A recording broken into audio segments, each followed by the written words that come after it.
NBA Top Shot is where the NBA's biggest fans buy, sell, and earn officially licensed video collectibles.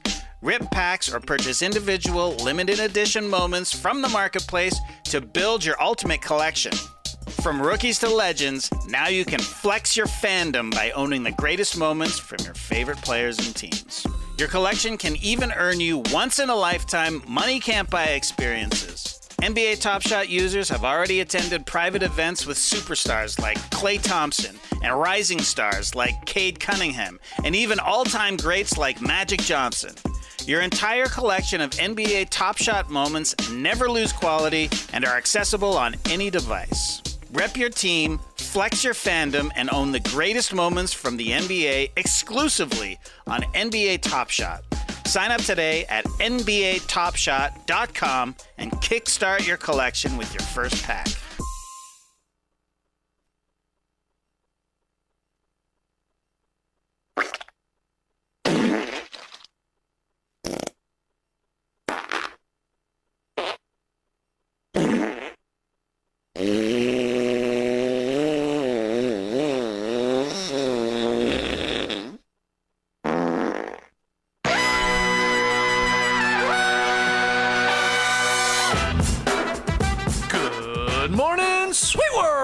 Welcome to the No Dunks podcast on the Athletic Network. It's Wednesday, January 25th, 2023. I'm J.E. Skeets here in the Classic Factory, and alongside me, as always, Tass Mellis.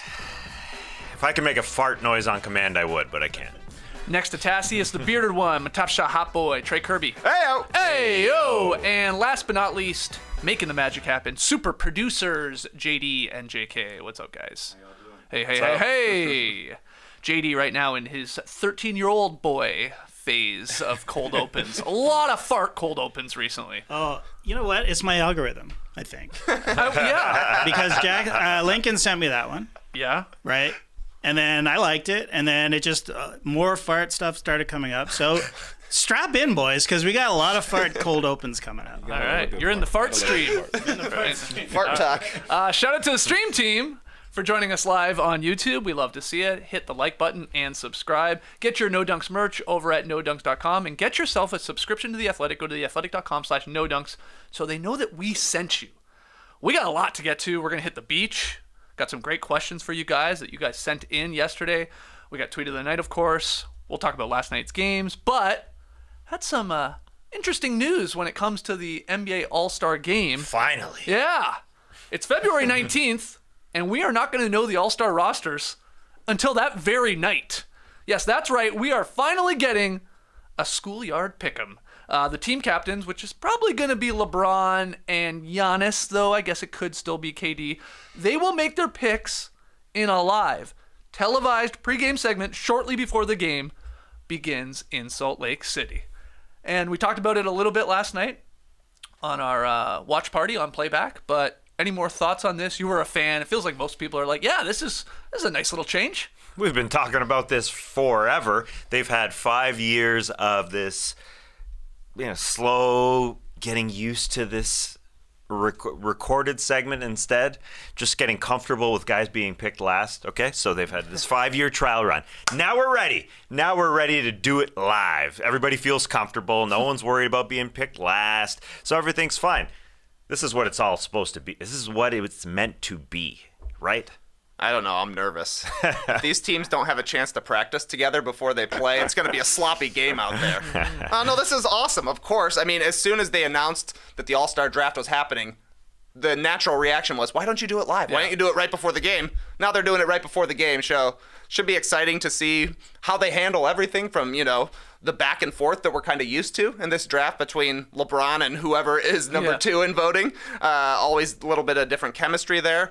If they're going to have a chance to correspond with each other. And of course, huge question is, what are they going to do about the last pick?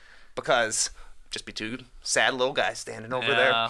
Sure, they're 2 of the 24 best players in the league, but you don't want to be 23rd or 24th. Yeah, a couple other questions sort of along what you're saying. Yeah, who's hosting it? It's on TNT, so is it just Ernie Johnson as the host? Do we get commentary still from the inside crew? Are Chuck and Shaq and Kenny, are they chiming in? Who is mic'd in all of this? Is it just the captains? Yeah. Is it all the players? I'd probably be a little crazy. But I can't wait for this. This is what we wanted. Line them up, have the jerseys ready, and you. It should be fun. There might be trades happen then and there. We've seen that happen even in the pre-recorded segment where they would do it a couple days before. But yeah, this is great. Nice little twist here. Nice little tweak. And I wonder if there's a comfort level considering all three of the guys who could be captains have done it before. So there's a little talk with, hey, KD, do you mind doing it live if you're picked? Or, hey, Giannis, do you mind doing it live? Because that was the concern that they would hurt feelings or whatever was the concern about these potential captains. It was, kind of unfounded to begin with. But now they're doing it. I do wonder about jersey sales, like going into Friday, Saturday, Sunday night. Mm-hmm. Is Julius Randle going to have a Team Durant jersey for sale? Like, they missed that window. They're not going to sell both jerseys. They don't seem to care anymore about selling them all that much. That's weird. Because they're ugly, first off, these jerseys now. And yeah, this whole concept of like, it's not even East or West. It's whoever the captain is. But that's not on the jersey either. You know what I mean? It doesn't say Team LeBron, right? Just the doesn't color, say Team kinda, Durant. yeah. Just the color. So, no, it's a good point. I do love that people are concerned. Or maybe they'll do both. Maybe they'll just what are they print going to do? both. How are they going to make the jerseys? How are they going to do this? this? Oh, my God. When? They'll probably just make them in advance, I would assume. They'll just just either make one both. of each. They'll make both, and maybe they'll sell both. Like, who cares? If Julius They Randle should- was wearing a white jersey Totally. during the... They should so you can sign pick. them and sell them for charity is what they should do. It'd be cool. Even if the ones they don't play in. Like, why not? Why not? Anyway, I hope they do jazz-inspired jerseys because between the mountains and the gradient ones they wore, it's like two cool jazz jerseys. Huh. So maybe they'll do something along those lines with, the right team name on it. I also hope we see somebody hiding behind another player like, ooh, don't pick me. Yeah. Don't pick me. So I don't know who that would be. Like, I think Kyrie probably wants to be on LeBron's team, but it would be funny because they got like a relationship. So I don't know. Like if there are teammates and one teammate is there, you're like, ooh, I don't want to be on that team because I want to be my team. I know. All I'm And, saying is I want to see somebody hide behind somebody else. Okay? Will they be on the floor? Will it be Yeah. on that stage that they make at All-Star Weekend? Will even the other players be out there? Right? I guess it's gotta be out possible there. that they weren't, but like that'd be silly if you're gonna go live. And yeah, as for the final two, Definitely possible that they're not there. just they're in the back. Yeah. That would be really It would be weird but yeah. it's Yeah. possible. Like, because they could be looking at a board and then, okay, I'll take Lowry Markkanen, and then he comes out on stage and then, That's true. They could do it that way. I hope they're all there, just like not knowing what to do with their hands, and like their hands are in their pockets and maybe dribbling a basketball, just waiting. Because I guess they have to make it, like, it's got to be like 15 to 20 minutes, right? It can't be just like bang, bang, bang, bang, bang, bang, bang, let's go. No. They'll pull it off. Right? They'll drag it out to a half hour. We see the NBA draft lottery. Bang, bang, bang. 13 numbers picked from a hat. That takes half an hour. Picking 24 players will take half an hour. No problem. I hope they do like the NBA draft where the captains have to like awkwardly shake hands and hold the jersey, jersey put up. a cap on them. Man, Go full draft mode. That's a good idea. So many options with this. But yeah, for the most part, people are excited. As for the final two, like you're a little worried, I guess. Like, who's going to be last? Who's worried? I mean, who cares? The league was worried for a long time about for this. sure. That has been the hiccup. That has been the hesitancy. Could they make them shoot for it or something? I don't know. Okay, sure, yeah. Do Three-point something weird. contest between Play the final one-on-one. two. Yeah. Whoever first to wins score. gets to be on LeBron's team because they're going to win. There you go. All right, so everybody, for the most part, excited about this little wrinkle there. Sunday night before the game, and schoolyard pick'em. Love it. KD said he came up with the idea. Yeah. What?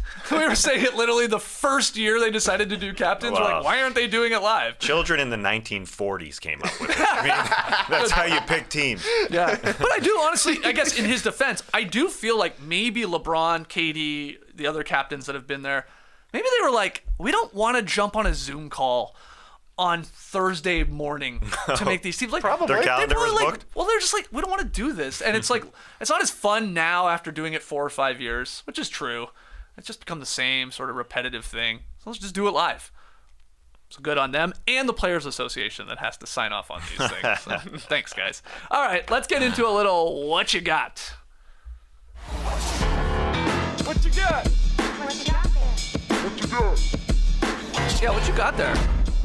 Little What You Got based off of last night's games. First one, Bam Adebayo.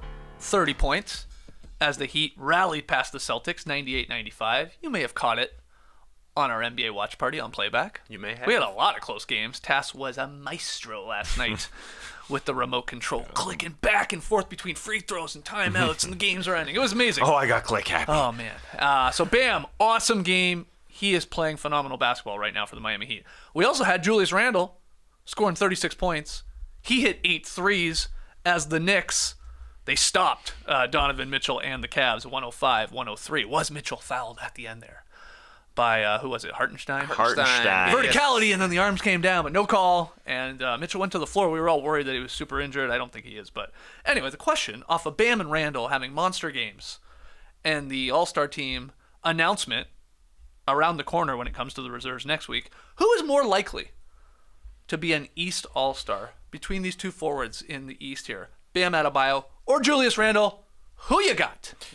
It's definitely Bam more likely than Julius Randle. I think with the Knicks, Jalen Brunson is going to get credit for that turnaround from last year to this year. I think he'll get more votes amongst the coaches when we're talking about the reserves than Julius Randle. As far as Bam goes, a huge, huge season for him. I think it's going a little under the radar in terms of the casual fan.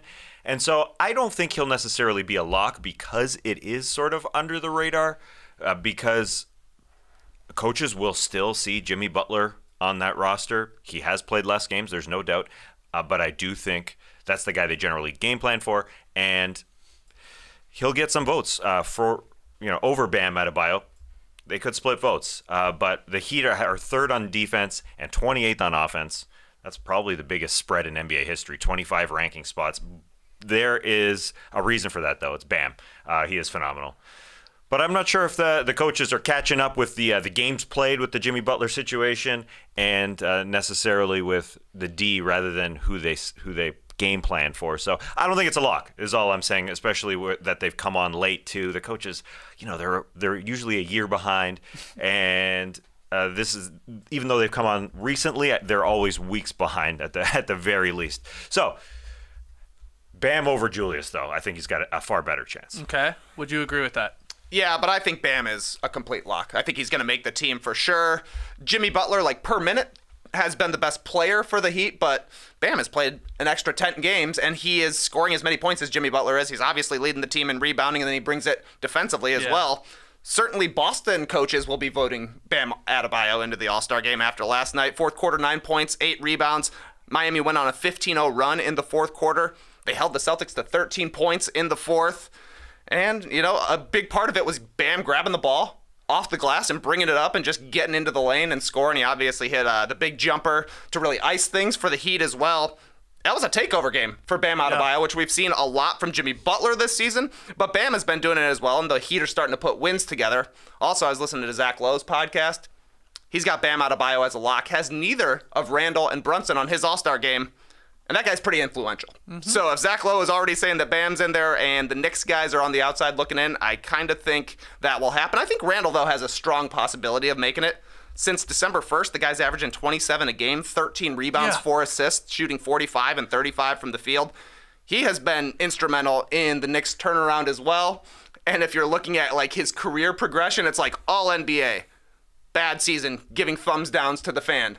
Now, at least knocking on the door of an all-star appearance, so he can get a little bit of credit as well. But I think Bam's two-way play, and, he does have the respect of the coaches already at this point, having made a couple of all-star teams, having finished high in Defensive Player of the Year voting. I think he's definitely going to make it. Well, just one. I mean, he's only made it once in his career, and that's the kind of the thing that he may just get overlooked. He's the kind of player that gets overlooked. Is he the most important player on the Heat thus far? Probably, yeah, because he's played in 10 more games. But I just wonder what the coaches do. We're giving a lot of credit to the coaches and their assistant coaches how much time are they going to put into this? I think they'll just look at the standings. It all sort of depends on how many players they give to the Celtics and the Sixers and the Bucks. Yeah, if they sneak in a second one. And if not, if they don't give Brook Lopez a nod, if they don't give James Harden a nod, then obviously the Knicks and Heat have a good shot at getting one. Yeah, well, I disagree with Zach Lowe. I think a New York Knicks player is going to make this team. Maybe both of them even, in Jalen Brunson and Julius Randle. I feel like it comes down to maybe 2 or 3 spots for these 4 players. Bam, Julius Randle, and then Siakam and DeRozan. I think of those 4 guys, they're going to be like sort of fighting for those, again, maybe 2, maybe 3 spots on the All-Star reserves. We find out the starters on Thursday, by the way, and then on Friday's Drop Podcast, we're going to make our first pass at our actual picks when it comes to the All-Star teams and the reserves. But yeah, it's tight between those. I mean, I tweeted a couple weeks ago, I'm getting terrified that Siakam's not going to make it. He's going to make it. He's going to make it. Is he? No, I don't know. Not the way Randall's been playing, and bam, like you'd have to have those guys above him right now because of the team's record. Yeah. And the Raptors stinking. So I don't think it's a lock. And then DeRozan's an interesting part, being like a 14-year vet and having the respect of the coaches that pick these things. It's going to be tight. It's going to be some debates on Friday's Drop Podcast. Going to be some debates, certainly. But I agree with you guys that if I'm ranking them, I have Bam just ahead of Julius Randle right now. But a part of it is because I believe Jalen Brunson's more likely to make it than Jimmy Butler. So it gets down to like that two guys on a middle of the pack team. Yeah, you know what I mean? well, I highly doubt a middle of the pack team is going to get 2 guys. I just doubt it because there's so many great players. Yeah. I think the Celtics are probably the only team that's locked in with 2 All-Stars. And the Nets. The Nets as Good well. point. Yeah, They're locked I in missed voting-wise. them. Voting-wise, I missed them. Yep. Good call. All right, well, our next one, Jokic. He returned last night for the Nuggets. Triple-double. Ho-hum. Game winner. Little floater there. Puts the Nuggets ahead of the Pelicans, 99-98. This guy's just unbelievable. And then Kuzma hit some free throws late, maybe controversial call, lifted the Wizards over the Mavericks 127-126, despite Luka Doncic's 41 points. So, what was the more entertaining finish? Nugs-Pels or Wiz-Mavs? What you got? This is an easy question. Okay. Do you like basketball shots or do you like missed free throws? Because if you like basketball shots, the answer is Nugs-Pels. If you like missed free throws, though, Wizards-Mavericks, that's the way to go. I don't think I've ever seen a guy rip his jersey like Luka Doncic did and then go on to keep playing in the ripped jersey. That was pretty amazing. They usually change it. Yeah, but that was pretty weird. He was just going with the dangly jersey there. But I think... Yeah, I think Nuggets-Pelicans is the one because the Pelicans came back in this game with Jose Alvarado just getting in the lane every single time and shooting crazy floaters over the top of the Nuggets defense. He had 14 points in 13 minutes to help the Pelicans take the lead. But then on the other end, the Nuggets went to the Murray-Jokic pick and roll. Murray drew a couple of guys, gets it to Jokic for like a 7-foot floater. Just dinks it in. Yeah. No big deal. Took a yawn afterwards. We were watching it on playback. Skeets goes... Wait, Jokic just hit a hook shot, right? I know. I was like sort of had a second screen going. I'm looking at stats, like where are these other games going? And then it's like I look back and it's like, oh, they're up. Nobody had said anything. So I'm like, what happened? And then I see in the play-by-play, I was like, Jokic, 16-footer. I'm like, okay, that's what he does. It was literally... And it ended up being the game-winning shot. Mm-hmm. No one reacted because that's what he does. Mm-hmm. And it was a wide-open little push shot. It's true. There was more basketball in that game, but way more drama in the other game. That's right. That's why I made this question. If you like complaining, if you like fouls, then you choose the other game. The Mavs are at seemingly a bit of a breaking point. Like there are some worries, I think, there 2 weeks from the trade deadline. The way they guard is a problem. The way they lack anybody on the perimeter to really slow anybody down, and then the fouls all happen, and that's what happened in this game. Guys, we're so frustrated. Luka ripping, gets a tech. Same with Jason Kidd, who doesn't usually get tech fouls. They're frustrated. The personnel change up within the team it's kind of hard to find one. Maybe it's Josh Green going in for Tim Hardaway. Josh Green plays ridiculously hard. They need somebody on the perimeter, and I think that would help. But there's probably going to be some sort of trade, but it's an up and down team, and they kind of flow with Luka Doncic. And when Luka's complaining, the rest of them are going to be complaining. I understand he's complaining about the Kyle Kuzma slight push out of bounds, and they went and reviewed it. But I guess it was a foul. Hey, Dillon Wright stepped up and made a nice little defensive play there to take away Spencer Dinwiddie's opportunity. After the Mavs ran the same exact play. That's what they run. Twice. Give Luka the ball. He's like, I think I know what they're doing. We just saw it a second ago. Let's try it. Great steal from him, yeah. We had some fireworks, I guess you want to call it, after the game, too, with the Wizards and Mavs. Spencer Dinwiddie said after the loss, talking about the Wiz, for them it's a showcase. They're over there trying to get paid. not trying to play winning basketball. For a team that has real aspirations and has an MVP, went to the conference finals last year, we have to be better to a man. I like that Spencer Dinwiddie got the memo that it's NBA Rivals Week. Yeah, he's right. Right? I like that. Well, Kuzma, pretty damn funny retweet, quote tweet. The funny thing is they don't play winning basketball. And then, a bunch of like ha ha ha emojis and clown emojis and all of that. And you have to picture Kuzma sending that quote tweet while he was wearing his pregame fit, because I think it makes it 10 times funnier. I believe we have a photo. So him just like, replying to Dinwiddie on Twitter, barely being able to see his phone in the crazy outfit he had on last night, which, look, this might challenge the crazy pink sweater for all I know, but. Yeah. His chest to me looked like a face when I first saw it. I don't know why. His tattoos just look like an eyes, a nose, and a mouth. But man, what a look. Yeah, I guess there was a lot of talk at the trade deadline last year that the Wizards really didn't like Spencer Dinwiddie. Mm-hmm. It's true, apparently.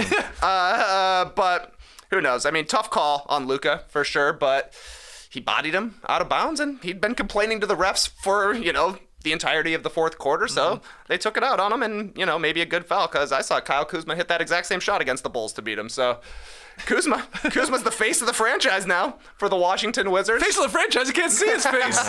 Balaclava of the franchise right now. Yeah. What face? I don't even know that's him, to be honest. We're just assuming it is, I guess. The NBA made a dress code for this. It is weird. It's amazing. It is weird, for sure. Yeah, but they called Spencer Dinwiddie a cancer last year in that locker room, which is strange, because he doesn't seem like a cancer. But he seems like he has something to say about everything. Yeah, he is very maybe a little bit of a know-it-all, you think? Very talkative. Takes one to know one, Spencer. There you go. Okay, any other thoughts on either of those games? Nugs, Pels, Wiz-Mavs? Yeah, both entertaining finishes. The Nugs were carved up by those Pels, by Alvarado there. That's the worrisome part for them as a championship contender. Sure. Just getting spread thin a little bit, and then they can get carved up. And the Mavs, can't wait. 15 days away. What are they going to do? All right, our final one here in what you got. LeBron James hit a career-high 9 3-pointers. He scored 46 points. But the Clippers hit 19 threes of their own, and that led them to the very comfortable 133-115 victory over the Lakers last night. But LeBron, in scoring over 40 points against the Clips, he became the first player to ever score 40 points against all 30 teams in the NBA. So, yeah, the Lakers lost the game, but all the headlines are about LeBron. Crazier LeBron Achievement, Tass. The career high. 9 3-pointers made at this point in his 20 years in, hitting 9, or becoming the first player to score 40 points versus all 30 teams. What's crazier? What you got? Oh, come on. What? 40 points versus 30 teams. Look, Kobe never got a chance. He never got a chance. It is unfortunate. What happens when the new teams come in, when the new expansion teams come in? It would be impressive, and I heard Jared Weiss say this on the Daily Dang, if it was 30 points against all 30 teams. Right. It's 40. Yeah. And he played before the point inflation. Half his career, more than half his career is before point inflation. That's damn impressive. Kind of surprising that the last one was the Clippers of all teams, but I guess he didn't play them as much for a good chunk of his career. Yeah. Both incredible accomplishments, because he was only 29% from the three-point land coming in. I know. I almost find myself leaning towards that one. LeBron at this point, 38 years old, pops off for 9 threes. I guess you could counter with, well, everybody just hits threes now, and he got hot, but it all came in a loss. But which one are you going with? I mean, Tass is right. LeBron created the 40-30 club. It never existed before last night. 40 points against all 30 teams. That's a testament to availability, longevity, and straight-up skills. I loved hearing Brian Anderson speculating that he's going to break Kareem Abdul-Jabbar's scoring record with a jump hook. Because he saw him working on it in pregame. Well, I would love to see that happen. Oh my God. But he will. He'll try to. At least in the game. He'll try. He'll shoot at least one in the game, I do believe. Yeah. But maybe more surprising that his career high is now 9 threes, just because LeBron has played nearly 1,800 games. Yeah. He's been in the zone for 927 of them. I went back and did the math. You would think there would be just one game where he decides to take a whole bunch of threes. And that's the thing. If he played his entire career in point inflation, I bet he would have a 10 3-pointer game. Because early in his career, he would be like 10 for 13 or something and just keep shooting threes. He's too smart now. Goes inside. Yeah. Shoots layups. Yeah. You don't need to take a bunch of threes when you can make a bunch of layups. Right. Yeah. He's too big. He doesn't need to. But it was surprising hearing Stan Van say on the broadcast that among the 150 players who've qualified for 3-point percentage, he's got the second worst percentage. Yeah. It's the second worst percentage after such a great season that he's carrying this team. But yeah, a lowly 29% coming in got bumped up with that 9-3 game. Also, the oldest player to ever dive over the first row in NBA history. I gotta think, 38 years old, diving over the first row. Come on, he's giving his body up. You don't think Kareem ever did it? Carl, Kevin Willis, Too slow. Vince Parrish. Yeah, you might be right. Yeah, I don't know. Somebody check that. LeBron had been tied with 3 other players who had recorded a 40-point game versus 29 franchises. You want to take a stab at it? Kobe, obviously one of them, because never had a chance to score 40 against his own team, the Lakers. Yeah. Though he would have gave it a go for sure. Oh, he would have scored more than 40 in the first game against the Lakers if he ever played for a different team. Can you name the other 2 current players who have done it against 29 franchises? They're just missing one. KD? Durant. Kevin Durant. James Harden. Bingo. Easy stuff, Well man. done. Durant, 38 is his high against the Hornets. So very, very close. And James Harden, high of 29 against the Rockets. Yeah. The Rockets. Nice, cool. Shout out to Statitudes for that one. And just to put a little button on this LeBron and all these achievements, he's just 177 points shy of Kareem Abdul-Jabbar for the NBA's all-time 177? 177. So it puts him in a position here to potentially break this record at the end or even maybe in the middle of this Lakers 5-game road swing. Instead of back home in LA, because they play the Spurs tonight at home. Is LeBron playing in a back-to-back situation? I don't know. I haven't seen reports that he's not. So, okay, let's say he plays tonight. Then they go on the road. Boston, Brooklyn, New York. It's back on the table. It's maybe a little too soon. Indiana and then New Orleans. So, look, if he keeps up this incredible pace he's on recently, I'm thinking it feels like it's Indiana or New Orleans. Didn't Indiana get Steph Curry breaking the 3-point record? Did that happen in Indiana? I thought it was insane? in MSG, wasn't it? Oh. He tried I to think break it in. We expected it in Indiana. He went like 0 for 10 from What 3 or something happened like in He that. didn't make it. He What didn't happened do in it. Indiana? Oh, we thought it was going to happen. Yeah, there. Reggie- Like That's his it. first chance or something That's like that. Reggie was Good call. there. Good call. And Okay. Reggie had to Right? travel Yeah, with him. something like that. So, LeBron's going to be likely doing it here in the next, 5 to 7 games. I hope it's with a skyhook. That would be pretty cool. That would be amazing, actually. Also, the Clippers won this game, so just a little love to them taking care of business, hitting the Absolutely. 19 threes. Kawhi Leonard in his last 8 games is averaging 29.3 points per game, 7 boards, with shooting percentages of 55 from the field, 47 from 3, 92 at the line. He's when he's playing, which is now more and more often, this is looking like that automatic, robotic Kawhi. Are you telling me the Kawhi bot has been activated? It might be activated, yes. It's been miniaturely activated right now, but that was nice from the Clippers. They hit 15 threes in the first half, and then they scored 22 points in the paint in the fourth quarter. That's like everything. The Lakers had one good quarter, but man, Westbrook had a couple of brutal turnovers, and that's why, like, when you're watching this team, you're seeing the Lakers play better. They're getting Rui Hachimura tonight against the Spurs. They're getting Anthony Davis tonight against the Spurs. It looks like things are trending upwards. With Westbrook still playing a huge part in this, that stuff happens, man. Yeah. Just bad decisions. Like the pass to who was it? To Schroeder? Schroeder's not a great decision maker, and he was like, "What are you doing, man?" That was terrible. And then he follows it up like 2 possessions later with another turnover. Much the same, completely killing the momentum for the Lakers. It happens too often where things are going well, and Westbrook is like, "I'm getting in on this," and then things ain't going well anymore. Well, KOC out there is throwing around VanVleet and Gary Trent Jr. for Westbrook and those tasty first-round picks in the future. Chucking a little garlic in. I mean, the Lakers should do that if that's an actual trade. That's good. Yeah, it's the question VanVleet from the and Gary Trent Raptors Jr.? side. Yeah, that's the real cue to me. Take a step back, have no guards on the team. I mean, 0 guards. And then the draft pick's like so Westbrook. long down the road. Yeah, you would have Russ just go for Yeah. triple doubles every night. Anyway, we'll get into some more KOC trade rumors a little bit later. The other games from last night, I'm sorry, we got to bring it up.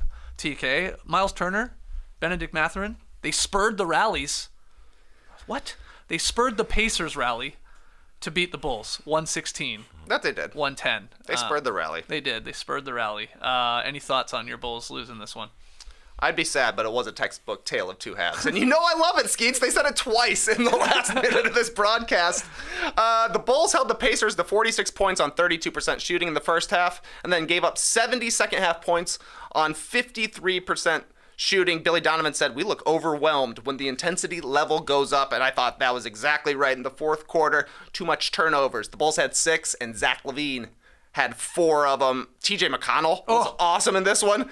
He was like Deion Sanders out there, completely took LaVine out of the game. And then Buddy Hield almost had a 5x5, 19 points, 5 rebounds, 4 assists, 4 steals, and 3 blocks for Buddy Hield, including a strip off LaVine's leg late, and then he stole an inbounds pass under a minute left in this one. So really good stuff from the Pacers to come out after halftime and say the streak ends now.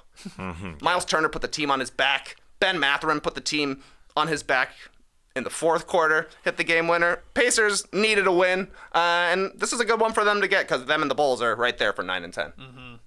NBA Rivals Week, too. Yes, thanks two to Huge, them. huge. Thank you very The much to Hoiberg them. game. Yes. It was very fun watching that live with you fellas. It was a blast. It was great last couple minutes. I like when Buddy Hield plays defense. It's exciting. But they desperately needed a win, and they played like it. Yep. And then the Suns won their 4th straight. Phoenix is getting it going here again. They crushed the Hornets 128-97. And the Suns have now, they're in a tie with the Mavericks at 25 and 24. And we've kept saying it here. It's like 1.5 weeks of basketball. You can be like 4th in the West and you play poorly and you are 12th. And you flip it on its head, you play decent for a week, string together some wins, you can go from basically like 10th up 3 or 4 spots just like that. And that's where they are. So And these it's- are key wins here. And it's coincided with a nice little homestand.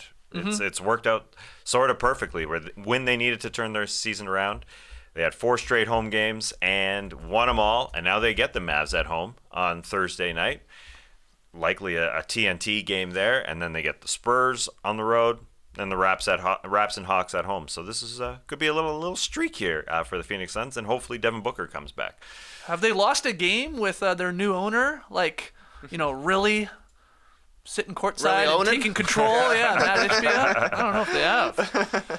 It's a good question. All right, let's take our first break. When we come back, we're going to hit the beach to answer a few of your questions. Don't go anywhere.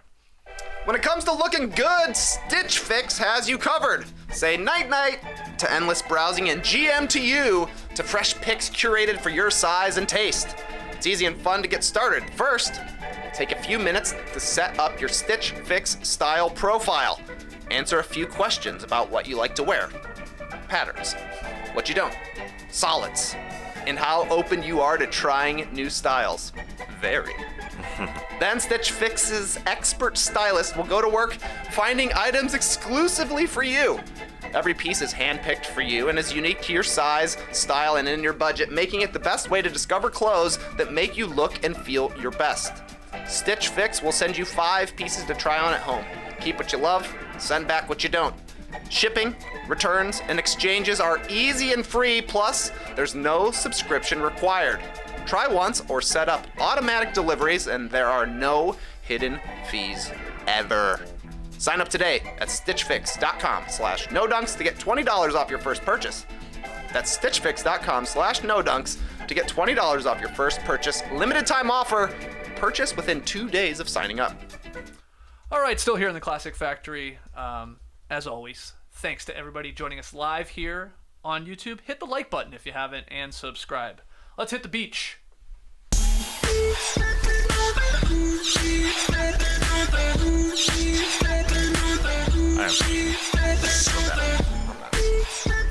Yeah, a little beach stepping as we try and figure out our headphones. Yeah, we're good. I think back, there was baby. just a faulty connection underneath the table. There's a troll living under there that sometimes gets to biting on something. Keep it down. Yeah. All right, first question. From Tex. Hi, Tex. Jesus. Tex loves the Falling beats. apart here. Okay, the Ringers, Kevin O'Connor, insert tasty guitar lick here, writes There it Tex. is. What the hell is Perfect going on timing. over there? That was it. Okay. That was the guitar lick. Okay. That was planned. KOC says the talk around the NBA is that the Clippers are actively looking for an upgrade over Reggie Jackson at point guard and a backup big man behind Zubats. KOC says the Clips could be interested in Mike Conley, Fred VanVleet, or Kyle Lowry. Which one of these vets makes the most sense to pursue? Again, that's from Tex. Thanks for sending in that email. Tex. Yeehaw. Yeehaw. What do you got? Conley, VanVleet, Lowry, or maybe somebody else for the Clips?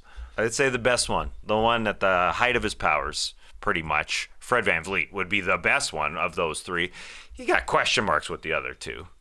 Kyle Lowry is, hit or miss. He did have a nice little 9-point spurt the other night against the Pelicans where he looked like old Kyle Lowry, but are you going to get that all the time? And Mike Conley, is he going to be able to go for 2 months in a playoff scenario? The plan is to win a championship here, so I totally agree. They got to go for it. This is year 4 of the experiment. They've hit 1 conference finals. They are absolutely going to go for it, and I think that could mean Fred VanVleet. That would be a dream. But do they have enough to get? It would be a dream. It would be a dream. Come on. That would be nice to have Fred back there with his old buddy Kawhi. That would be such an upgrade over Reggie Jackson. I know Terrence Mann is working out right now with them. But Fred VanVleet, unlike those other two guys, he plays D really, really well. He wouldn't have to handle the ball as much as he does with the Raps. I think he would be reinvigorated, look great. But do they have enough to get him? Yeah, they don't have a lot of picks. No, they could squeeze out 1 pick, and then it would be if Masai is enamored with I have Terrence Mann, maybe Mann, like Brandon Boston.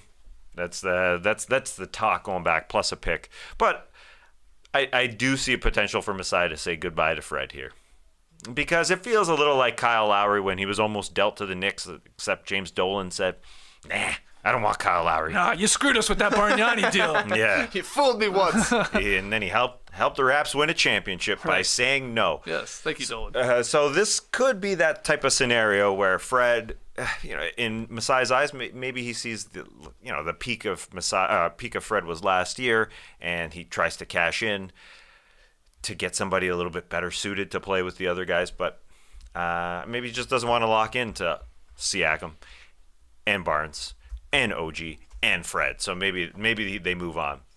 Obviously, Mike Conley would be good, but we're talking about a guy in his prime. Conley, the most gettable, most affordable. Yeah. Right? You're right. He's getting up there in age, but he's still a solid player. Maybe that's just really what they need. That table setter sort of guy and that vet at the point guard position that you can trust. More so than Lowry. And then VanVleet's going to cost you if you trade for him, obviously, whatever that takes, if they even have enough to entice the Raptors. I sort of don't think they do. And then the decision to, what the heck are we doing? how much money are we giving this guy? So I would lean towards Conley, just most realistic, I guess, that KOC is throwing out. But what do you think? That's a tough call. I kind of feel like this is a 4-way Spider-Man meme with Reggie Jackson, Mike Conley, Fred VanVleet, and Kyle Lowry. They're all fine starting point guards. They're all shooting about 40% from the field, 35 from 3. It's just a matter of ages, really. Fred VanVleet is the youngest, 7 to 8 years younger than the other trade targets in Conley and Lowry here. The Clippers would then be able to sign him to a longer deal because he's going to be a free agent. So I think probably the best value for their assets. But it feels like Conley is the most gettable. And I think Tass is right that the Clippers need to be saying, who gives us the best chance to win the title this year? I don't know. Who's the best driver of these players? VanVleet gets in the lane the most, I think, but probably the worst finisher. Compared to Lowry and Conley. Conley maybe the best catch-and-shoot guy, which I think would be helpful as well. The good part about Mike Conley and Kyle Lowry, though, is that their contracts line up with the end of Paul George and Kawhi Leonard's contracts, so if it doesn't go well, clear the deck. They don't have any picks or anything that they can use, but they could maybe look to trade Kawhi next year, look to trade Paul George next year, and start the next Clippers rebuild. But honestly, to me, Conley, VanVleet, and Lowry, they ain't moving the needle for this Clippers team. It's got to be Paul George and Kawhi Leonard playing over their heads for a month and a half in the playoffs. Yeah, I do agree. It's a bit of a Spider-Man meme on offense. But Freddie will be a bulldog, I think, defensively. He'll be able to help. They got a good defense. They do. But they want to win the whole thing. So it would be the biggest upgrade I think they could. in terms of these ones that KOC has thrown out. Plus, they need a backup big. They're going to be busy, I think. Next one here from Ari. He writes in, Chris Haynes reported yesterday that the Blazers remain committed to trying to surround Damian Lillard with a roster capable of competing with the best, and that there are no plans to tank this season. So what should they do? Do you see a trade or two that could turn Portland's season around? Again, thanks to Ari for sending that in. Talking Blazers here, who have completely fallen off a cliff after a really hot start, a surprising start to a lot of people. What do they do here? Well, the way that this is framed, capable of competing with the best, I think that's a pretty low bar, quite honestly, because when I read that, I look at they're trying to get to where the Dallas Mavericks are. Competitive team, over 500 with a superstar who gives you a chance in any sort of playoff series. Right now, Portland is 2 games back of the 6th seed. It feels like they are so far down because they're very low in the standings. Just 2 games back. Yeah. They could easily get back at least into the play-in tournament pretty easily. They need size right now is the big thing for Portland. In their rotation, Jeremy Grant, 6'8", Drew Eubanks, 6'9", Nurkic is 7 feet. Everybody else is 6'6" and under, and it really shows up out there. So I would, if I'm the Blazers, I'm shopping Nurk, I'm shopping Simons, I'm shopping Hart, I'm shopping Sharp, to be quite honest. Dame and Grant, they are untouchable to me. Their pick situation is weird because they have this pick protected to the Bulls 1 through 14 through 2028, so they kind of got to wait until that conveys before they can do anything. That was a trade to have Larry Nance around for 4 months. Swing and a miss right there, so they're going to have to look to move player for player for the most part. So this season, I'm looking at Naz Reid. I'm looking at Billy Hernan Gomez. I'm looking at Jared Vanderbilt. Not big names, but competitors with size that will play defense, because an alignment of Lillard plus another small guard plus a short guy in Josh Hart and Nurkic, it ain't going to work. We've seen it too many times. It's just not going to work. Yeah, it is the same story over again. Unfortunately for them, their defense has dropped off after a nice little start. Yeah, the chemistry thing, just that's what it is. It's about the pieces. I think we've seen it with the New York Knicks. Quentin Grimes, not a name that probably most NBA fans know, but inserted makes more sense. If they had a guard beside Lillard that was a little bit more grimy, I think it would make more sense. Or a Tolly instead of Nurkic. Just a better balance of defense and offense in that starting lineup. I think that's what they need. Call the Magic. They've got everybody's Simon, 10 they could feet be very long. interested in. You could see that. Oh, just as a perimeter scorer, they need a guard? Yeah, I can see that. I mean, he's on a decent deal as a young guy. I mean, he's shown as a lead guy he can definitely score. He gives a lot back, don't get me wrong, and I don't think the pairing works all that well with Lillard as your backcourt. It is McCollum and Lillard-like. But I think he could get you a decent return, player-wise, that maybe would fit better, like you're saying. Yeah. Give you more of a defensive identity. Then you said all that things about, like, they're still in the mix of things. It's not like they're way behind. But, man, it's tough to see them and go, they're going to win a playoff series. I mean, they could get there. They get in the play-in, maybe. But not a lot of confidence in them beating so many of these other teams right now. Oh, definitely not. It would have to be Lillard multiple 50-point games in a series and probably hitting some buzzer beaters, and that's a first-round ceiling. Yeah. But it's better than missing everything for the second straight season, because Dame Lillard is patient, but he ain't going to be that patient to not even have a chance in the playoffs. Yeah. Next one here. With All-Star Weekend coming up, what are some events you wish they added, got rid of, or just change back to the way it was? I really think they should change the skills challenge back to the way it was in the mid-2000s when Nash and D-Rose competed. This is the first person to ever think this. I'm telling you right now. Any others, longtime listener, first time asking a Q, love the pod, hashtag keep the NBA rad. And that is from @TheRad, Josh Weber. The question, any thoughts on the heyday of the skills challenge back when Nash and Rose were going at it? I guess he's just saying, like, get rid of these bigs in it, just go back to the guards. What was different back then? We're just posting a time, right? It wasn't it wasn't the head-to-head. It wasn't good. The skills challenge is like the first run at a pickup game. You're just getting your legs. You're just going back and forth. Nobody's, just trying to get things warmed up. I would love to add like a flair multiplier for the skills challenge. Like, you get extra points if you got flashy handles, you're throwing behind the back passes, you're doing a cool layup or a cool dunk. Put some style into it. Style instead of just points, walking, okay. lazing through the logo man.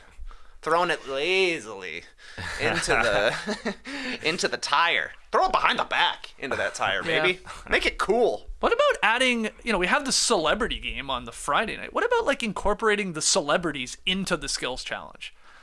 Celebrity skills challenge. Like, Make it it might be more entertaining. Or maybe you pair them up with players too, or just, like, don't even let these players are NBA athletes. Yeah, they can do these skills. That's the weirdest part of this whole thing. Yeah. Like, maybe just let whatever let's see if the Property Brothers can hang, in a skills challenge. See what Put those them brothers head got. to head. I don't know. Oh, it's gonna be better. They should do that on their show. You see, they got brother versus brother coming Well, out. there you go. Let's start it at the skills challenge. Yeah.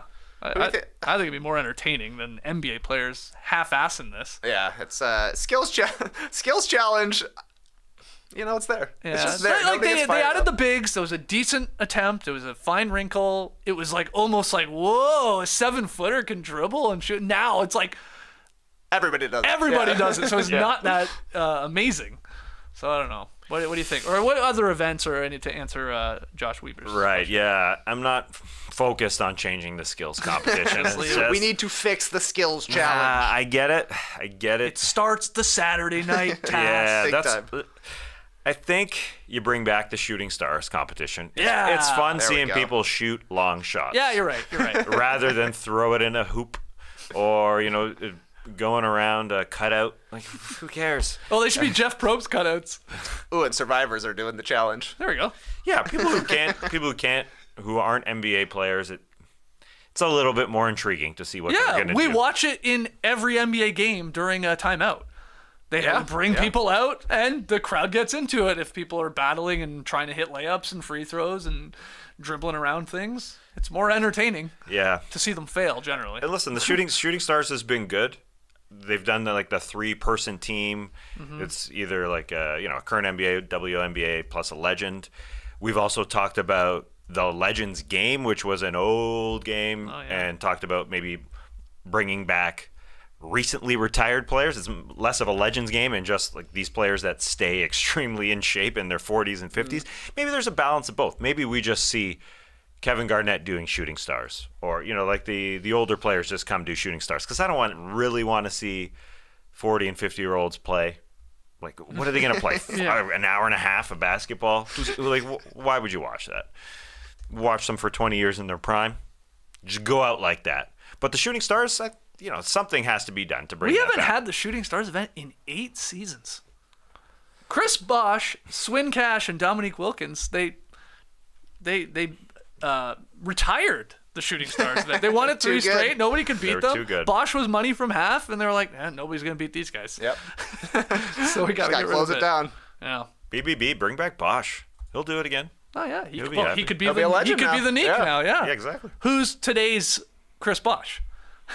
Evan Evan Mobley. Mobley. Perfect. Bring it back. Which, speaking of, I did not remember at all that Team Cavs won the skills challenge last year. Oh, yeah, teams. Teams. Moving things, too? Wasn't there? I just threw a quick Google on the winners here.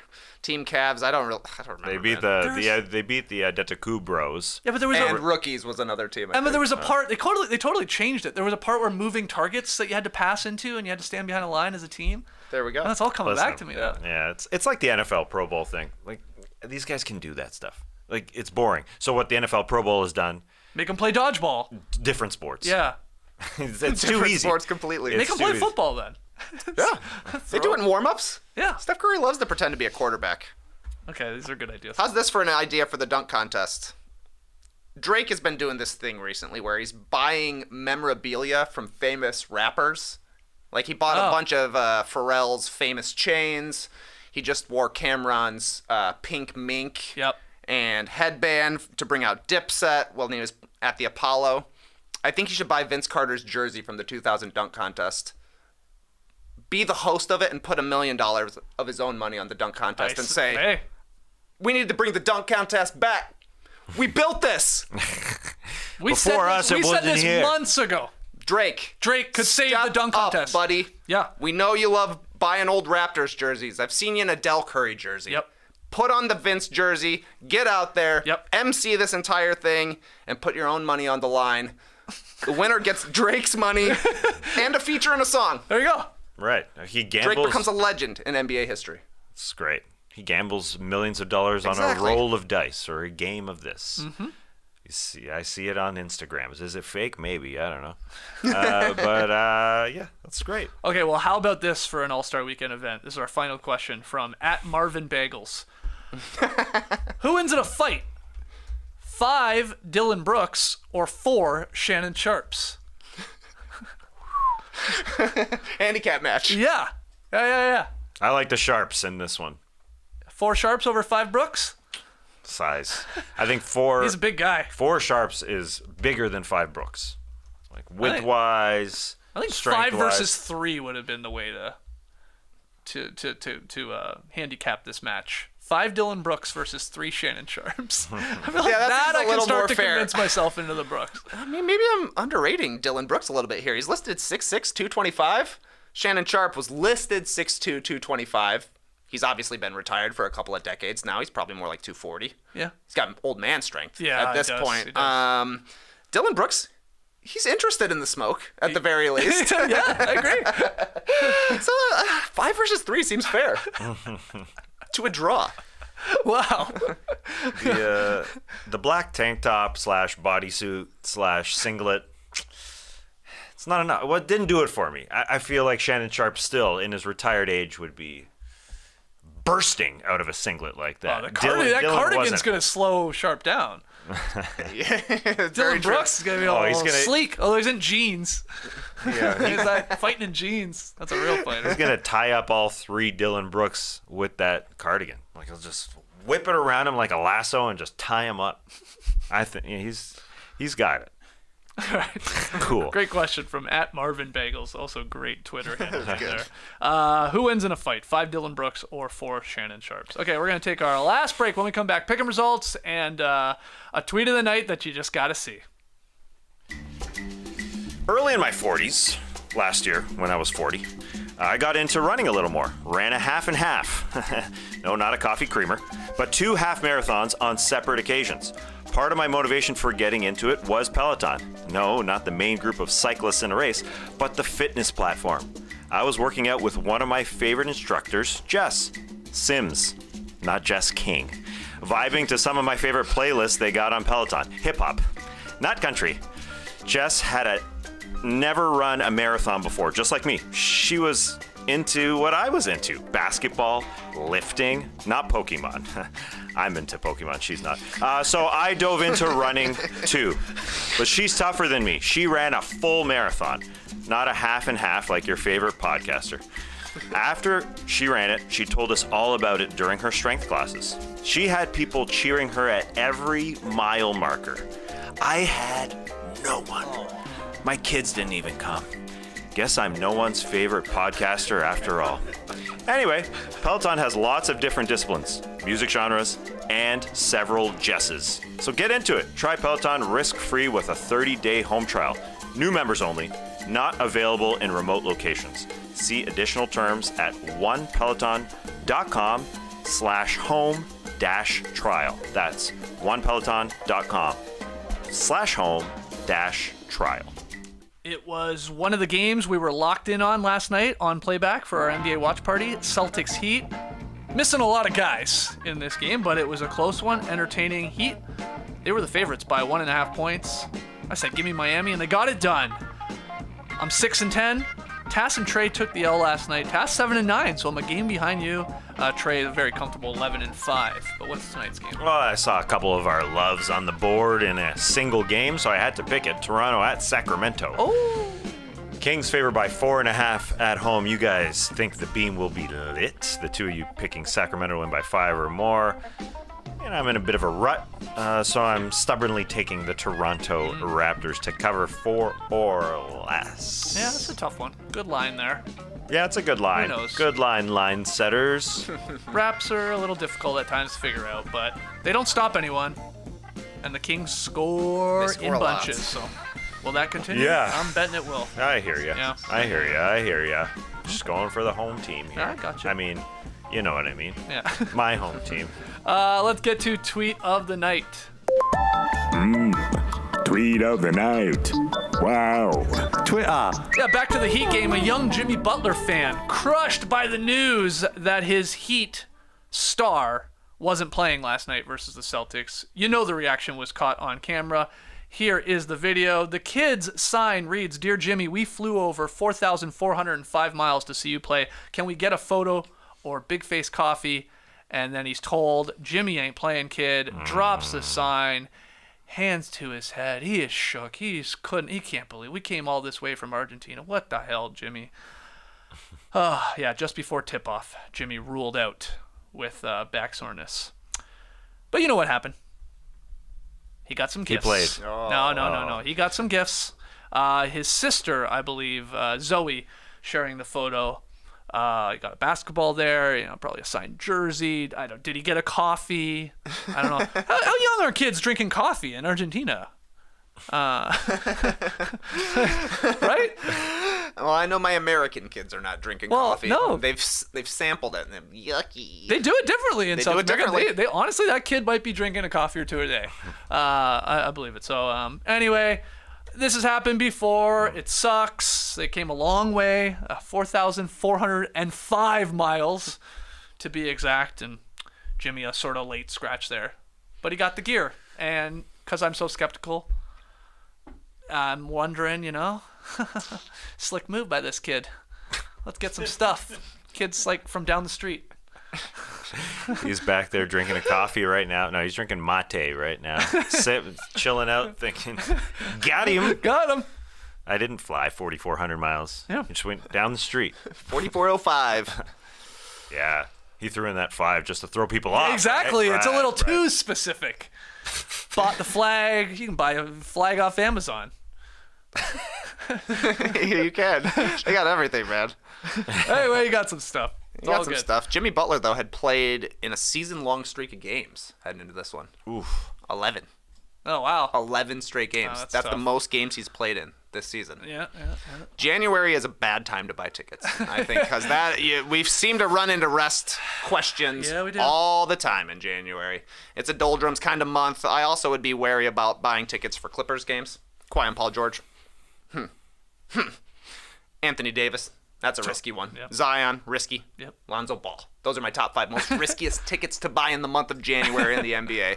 Yeah. And on But top bring of a sign, bring a that, sign. it's flu season too, Absolutely. So then you could A lot get of hit with the non-COVID bug. illnesses. Yep. But Jimmy out with the stiff back there, but that's all right. He got a ball. He got a jersey. I guess he never got a photo or a coffee in the end, but maybe they can stick around for the next game. Hey, No Dunks Live. Get your tickets to our live show in Salt Lake City Friday night of All-Star Weekend, 8 p.m. at the Urban Lounge. I'll tell you right now, I better see a sign that says, "Dear No Dunks, we flew over 4,405 miles to see Lee Ellis on this podcast. Can we get a photo or a banana? Somebody please come with that to our live show in Salt Lake City. We will not be offended. We will have a larf. We will take a photo and I'll buy you a coffee. Or a beer at the very least. Anyway, Friday night. Can't wait. It's going to be fun. That's it for today's No Dunks podcast. Thanks for joining us live. If you're a podcast listener, leave your boys a 5-star rating and review. Make sure you like the video. Make sure you subscribe. Share the show with your friends as we make our way to 70,000 subs. We just got to get to 100,000 subs so we can get that cool YouTube plaque. Gotta get a plaque. We got to have that hanging in the Classic Factory. Right? That's what I live for. That's what it's all about, guys. 100K. But let's get to 70K first. So thanks to everybody that has subscribed. We will see you tomorrow here.